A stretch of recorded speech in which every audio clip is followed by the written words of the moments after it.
Ассалаумағалейкум достар, біздің каналға қош келдіңіздер. Ең алғашқы каналды видеоны көріп отырсаңыздар, арнаға тіркеліп лайк басып қолдап отырыңыздар. Бүгін сіздерге қорадағы жаңалықтармен бөлісе кетейін. Енді көптен видео шықпай кетті, көптен видео салмай қалдық. Оның да бір өзінің себептері бар. Өзіңіз білесіздер, мен неше күн болды? 8 ба 9 ба 10 шақты күн болды примерно видео салмай кеттім. Өйткені біздерде 2 апта тойға дайындалдық. Уже той жақындаған сайын өздеріңіз білесіздер, шабыс видеоға түсіретін уақыт болмай қалды, қонақтар келді деген сияқты ғой. Сондай жағдайлармен көптен видео салмай кеттім. Өздеріңіз көріп тұрсыздар, шөп сүрдік той боламастан бұрын. Аяғымыз забормен қоршап тастадық. Міне жағын қоршап қойдық забормен. Рахат қой, енді машина көшедегі адамдарға видеоға түсіріп отырған кезде қарамайды ешкім. Барлығы бір қалыпты. Текемізде бір қалыпта тұр. Ана лағымыз, еркек лағымыз Аллаға шүкір өсіп келе жатыр. Мынандай басында ағы бар тұсағымызды тоқтыма тұсақ па нені сойып тастадық. Тойға сою керек болды, қой сою керек болды. Соны сойып тастадық.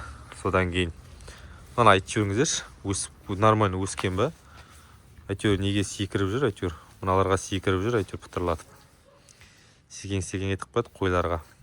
Мынаны өзім дейтін, 40 мен 40 едім, қайшымен 40 алмадым дұрыс. Сосын, кеше қонақтар, келген қонақтар мынандай қой алып келді. Қазақский ма, қалай айтады, породны. Осындай үлкен қой алып келді. Кеше қонаққа келгендер. Мен тойға өзім бір қойды сойып тастадым, соның орнына келген ол ұрғаш әйтеуір. Жайлап. Мыналар мына жақта сегең шашып жүреді, жинап қойсам да. Қазір осындай жады. Тауықтардың барлығы бір қалыпты. Осы той болады дейтінге дейін 2 аптадай болды. Сол пример тауықтың жұмыртқасын сатуын тоқтатып тастадық. Жалпы негізі күніне 5, 6, 7, 8 солай әр күн әрқалай туып тұрды. Жұмыртқаның сатылуын тоқтаттық. Өйткені қонақтар келетін болды, мынадай тойға дайындық болды. Салат андай-мындайға, жұмыртқа керек болды. Сол себепті жұмыртқаның сатылымын тоқтатып тастадық. Енді Алла қосса 1-2 күннен кейін қайтадан жалғастырамыз жұмыртқа сатылымды. Жұмыртқа сатылған кезде де уже біршама ақша жиналып қалды. Мен енді көптен Инстаграмға, ТикТокқа, Ютубқа салғым келеді. Кісілермен сатып атқанымда, сөйлескенімді барлығын кішкене ұялшақтағаннан кейін, өз бет-әлпетін кішкене көрсетуге ұялғаннан кейін милс сияқты көрінеді. Мына біреулер айтып атады ғой, ағайым бар деген сияқты. Инстаграмда, ТикТокта сосын көп сала алмаймын.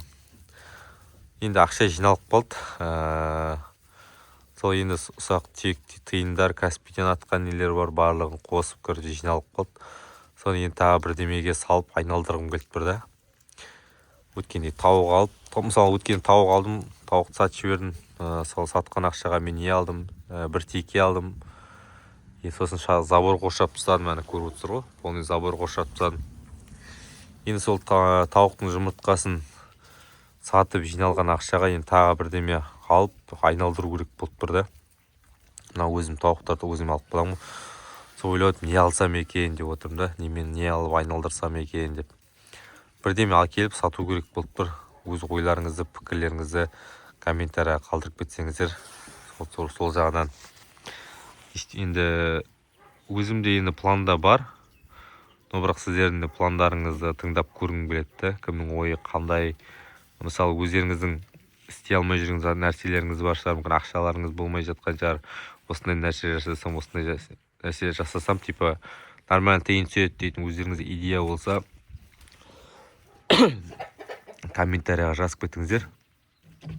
Мен қарайым, ойланам, нормально болып жатса идеяларыңыз, мен уже соны жасауға тырысам да.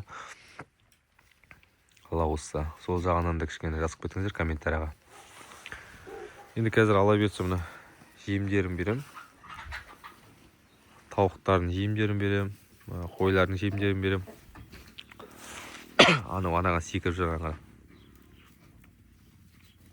бойына қарамай секіріп қояды, іштік. Все жақсы достар, арнаға тіркеліп лайк басып қолдап отырыңыздар.